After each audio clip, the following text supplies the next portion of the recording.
तो दो main gangs, एक दाऊद इब्राहिम वो जाके पाकिस्तान बैठ गया और एक छोटा राजन जो कहाँ है ये समझ में नहीं आता था। तो हम उनको इलेक्ट्रॉनिक सर्वेलेंस में रखते थे। तो ऑफिसर्स बोलते दो आवाजें तो पहचान ली हमने, एक विक्की मल्होत्रा की है, एक छोटा राजन की है, थर्ड आवाज नहीं पहचान रहे। कौन थे वो? अजीत डोवल सर। वो इन लोगों को डेवलप कर रहे थे फॉर एक्शन अगेंस्ट दाऊद।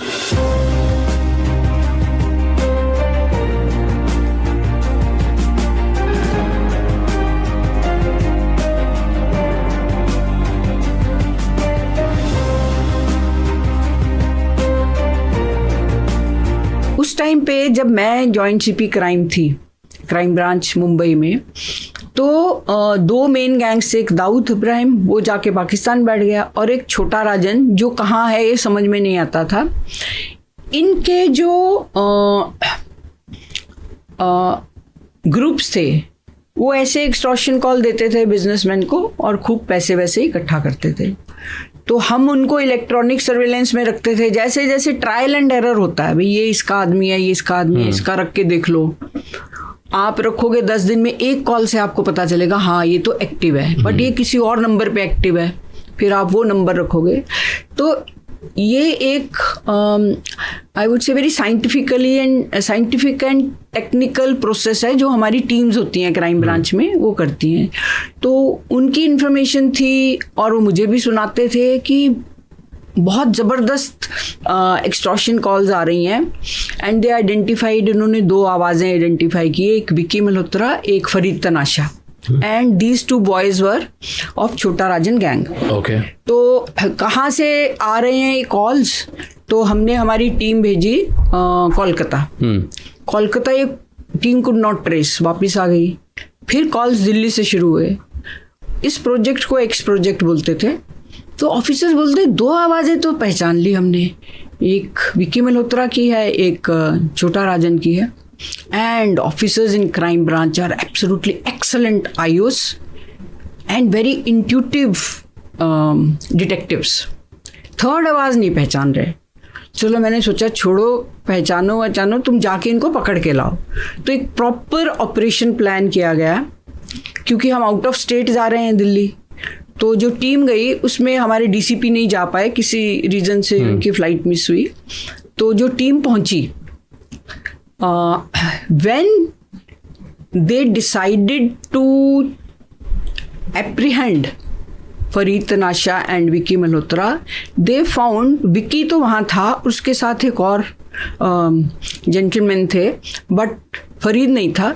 तो इन्होंने जब उनको पकड़ा विक्की और उसके साथीदार को, तो उनके साथीदार ने कहा इसको छोड़ दो, मैं तो आईपीएस ऑफिसर हूँ, मैं रिटायर्ड इंटेलिजेंस ब्यूरो का चीफ हूँ। तो डीसीपी वहाँ थे नहीं। इंस्पेक्टर पाटिल को एकदम कुछ समझ में नहीं आया, तो उन्होंने मुझे फ़ोन लगाया, मोबाइल, मुझे बोला मैडम आप इनसे बात कीजिए। तो कह रहे हैं मैं डायरेक्टर आईबी रिटायर हूँ। मैं भी एकदम चौंक गई। और ये वो आवाज़ थी जो हमारे ऑफिसर्स पहचान नहीं पा रहे थे। मैंने उनसे पूछा अच्छा आप नाम बताइए।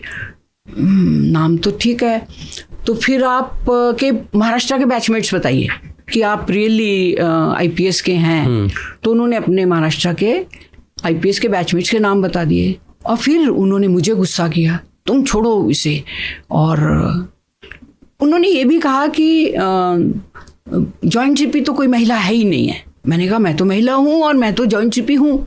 इसमें हमारा थोड़ा आर्ग्यूमेंट हुआ। तो उन्होंने कहा I will teach U A lesson. मैंने भी कह दिया I will teach U A lesson. इतने में उन्होंने कि ये पुलिस ऑफिसर्स तो पकड़ रहे हैं विक्की मल्होत्रा और मुझे, उन्होंने दिल्ली के कंट्रोल रूम को कॉल कर दिया। दिल्ली के कंट्रोल रूम से, क्योंकि उन्होंने बता दिया था मैं फॉर्मर डायरेक्टर आईबी हूँ, हेल्प तो इमीडिएटली आ गई। पर ये इन्फॉर्मेशन भी लीक हो गई कि IB chief, former IB chief along with Vicky Malhotra from Chhota Rajan gang caught by Mumbai police and all. तो उसमें उनको एम्बैरेसमेंट हुआ। और बाद में उन्होंने बोला, मुझे तो नहीं, किसी को बोला कि उनको लगा कि ये टीम दिल्ली की टीम है और दिल्ली जॉइंट कमिश्नर क्राइम तो एक पुरुष है, मेल ऑफिसर है। तो उन्हें लगा कि ये सारा ही फसाड है, ये गलत है। तो उसके बाद विक्की मल्होत्रा को कन्विक्शन हुआ, उसको सजा हुई, और फरीद तनाशा को भी उठा लिया इसी टीम ने इमीडिएटली, बट उसका मर्डर कर दिया फरीद तनाशा। पर वो उधर किस लिए थे? उधर उनके साथ वो रिलेशनशिप बना रहे थे ताकि उनसे इन्फॉर्मेशन एक्सट्रैक्ट कर पाए और मिल पाए, कि वो उनके साथ मिले हुए थे, कि उनको पकड़ने के लिए गए थे? वो क्यों थे उधर? नहीं, मिले हुए तो बिल्कुल नहीं थे। बाद में उस टाइम तो ये पूरी कंट्रोवर्सी हो गई, उधर से डिनायल ही आ गया कि वो थे ही नहीं वहाँ पे। तो बाद में एक होम सेक्रेटरी ने, मैंने मेंशन किया अपनी बुक में, उन्होंने कहा कि वो इन लोगों को डेवलप कर रहे थे for action against Dawood.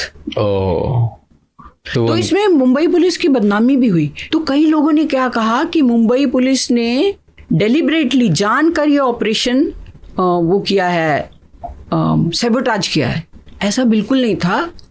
You have to trust us. हम एक पैरेलल ऑपरेशन कर रहे हैं, वो उनका ऑपरेशन है, हमें पता ही नहीं। अच्छा, मैंने उस टाइम फ़ोन किया था जो मुंबई के आईबी चीफ थे कि ऐसे ऐसे एक जेंटलमैन कह रहे हैं मैं फॉर्मर रिटायर्ड आईबी चीफ हूँ and I am doing an operation, are you aware? उन्होंने कहा नहीं, हम तो अवेयर नहीं। तो थोड़ा तो बहुत वो साइलो में अपने हिसाब से वो प्रिपेयर कर रहे थे कि वो, हाँ करेक्ट। और अगर वो अपने, तो हो सकता था वो अपना ऑपरेशन पूरा चला पाए, लेकिन मुंबई पुलिस की वजह से वो बीच में रुक गया। But there was no intention. We respect all agencies. कौन थे वो? पढ़ लो बुक। बता दो अब, बता। बुक में अगर लिख दिया है तो फिर बता सकते हैं, फिर तो पब्लिक इन्फॉर्मेशन है। अभी के जो नेशनल सिक्योरिटी एडवाइजर हैं अजीत डोवल सर।